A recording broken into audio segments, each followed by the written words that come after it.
નમસ્કાર દર્શક મિત્રો, એસડી ન્યૂઝ ગુજરાતી ચેનલ પર આપનું સ્વાગત છે અને હું આપની સાથે વૈશાલી પોબારું કરીશું નજર આજના સમાચાર પર. ડાંગ જિલ્લાથી.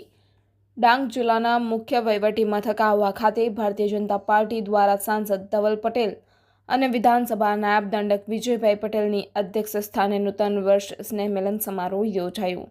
સ્નેહમિલનના પ્રારંભે ડાંગ લોકસભા સાંસદ ધવલ પટેલ અને વિધાનસભાના નાયબ દંડક વિજયભાઈ પટેલ દ્વારા દીપ પ્રાગટ્ય કરી કાર્યક્રમને ખુલ્લો મુકાયો. સાંસદ ધવલભાઈ પટેલ દ્વારા ઉપસ્થિત તાલુકા જિલ્લાના ચૂંટાયેલા પદાધિકારીઓ, મોરચા સંગઠનના હોદ્દેદારો, કાર્યકર્તાઓને નવા વર્ષમાં દરેક માટે નવી ઉર્જા, નવી ઉત્સાહ અને અપ્રતિમ સફળતા લઈને આવે તેવી શુભેચ્છાઓ વ્યક્ત કરવામાં આવી હતી. તેમણે આમ આદમી પાર્ટીના ધારાસભ્ય ચૈતર વસાવાને આદિવાસી વિરોધી ગણાવી વિરોધ નોંધ્યો હતો. આ પ્રસંગે જિલ્લા પંચાયત પ્રમુખ નિર્મળાબેન ગાયન, ધારાસભ્ય વિજયભાઈ પટેલ, ભાજપ પ્રમુખ કિશોરભાઈ ગાવિત, મહામંત્રીઓ હરેરામ સાવંત, તાલુકા જિલ્લાના પ્રમુખ મોટી સંખ્યામાં ઉપસ્થિત રહ્યા હતા.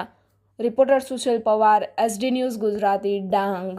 અંતર્ગત આવતો સાથે 7 વિધાનસભા એવી રીતે પૂરા ગુજરાતમાં જે અમારું કાર્યકર્તાઓ માટે નવા વર્ષ અને દિવાળીનું સ્નેહમિલનનો કાર્યક્રમ યોજવામાં આવે છે. એ રીતે વલસાડ ડાંગ લોકસભામાં 7 વિધાનસભામાંથી 6 વિધાનસભામાં અમારો સ્નેહમિલનનો કાર્યક્રમ સંપન્ન થયો હતો અને આજે ડાંગ વિધાનસભાનો અમે ભવ્ય સ્નેહમિલનનો કાર્યક્રમ અમારા ભારતીય જનતા પાર્ટીના પ્રમુખ ધારાસભ્યશ્રીએ યોજ્યો હતો.